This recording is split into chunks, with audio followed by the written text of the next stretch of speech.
मुझे लगता है, यानी ये देखिए, हमें थोड़ा अध्ययन करना चाहिए। मुझे लगता है कि जो भी तीन तलाक के पक्ष में बातें करते हैं, तीन तलाक की वकालत करते हैं, ये वोट बैंक भूखे लोग मुस्लिम बेटियों के साथ बहुत बड़ा अन्याय कर रहे हैं।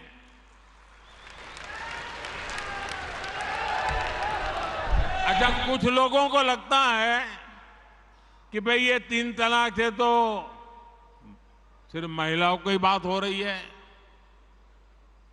तीन तलाक से जो नुकसान होता है ना, वो सिर्फ बेटियों को होता है ऐसा नहीं है, उसका दायरा उससे भी बड़ा है। आप सोचिए, बहुत ही अरमानों के साथ बेटी को शादी कर करके ससुराल भेजा हो और 8-10 साल के बाद तीन तलाक कह करके उसको कोई निकाल दे, तो उस माँ बाप का क्या होगा जिसके घर में बेटी वापिस आती है? उस भाई का क्या होगा? वो भाई, पिता, सब उस बेटी की चिंता में इतने दुखी हो जाते हैं।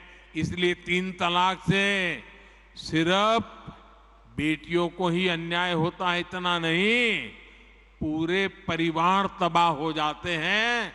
माता, पिता, भाई सब दुखी हो जाते हैं।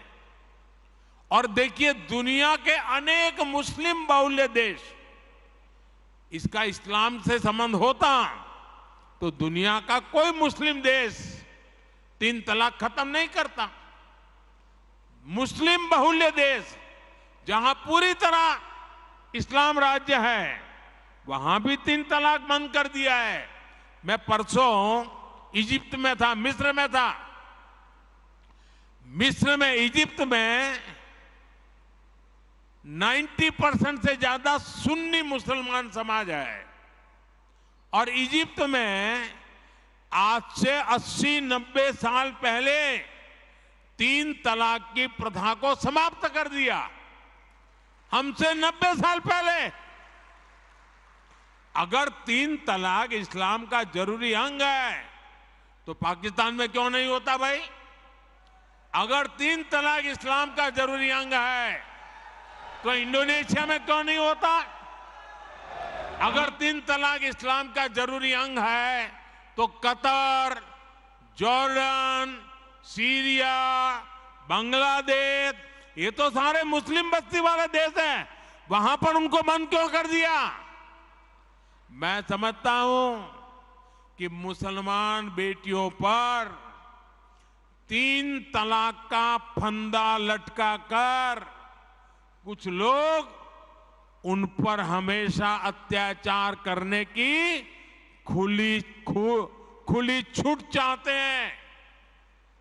यही लोग तीन तलाक का समर्थन भी करते हैं और मैं जानता हूं कि इसलिए ही मेरी मुस्लिम बहनें, बेटियां, मैं जब भी जहां जाता हूं वो भाजपा के साथ खड़ी रहती है, मोदी के साथ खड़ी रहती है।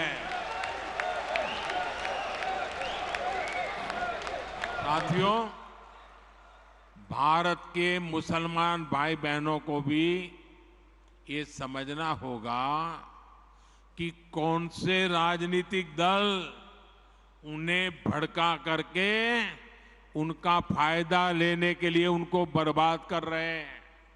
आजकल हम देख रहे हैं कि यूनिफॉर्म सिविल कोड के नाम पर ऐसे लोगों को भड़काने का काम हो रहा है। आप मुझे बताइए, एक घर में परिवार के एक सदस्य के लिए एक कानून हो, परिवार के दूसरे सदस्य के लिए दूसरा कानून हो, तो क्या वो घर चल पाएगा? क्या कभी भी चल पाएगा क्या? फिर ऐसी दोहरी व्यवस्था से देश कैसे चल पाएगा? हमें याद रखना है कि भारत के संविधान में भी नागरिकों के समान अधिकार की बात कही गई है।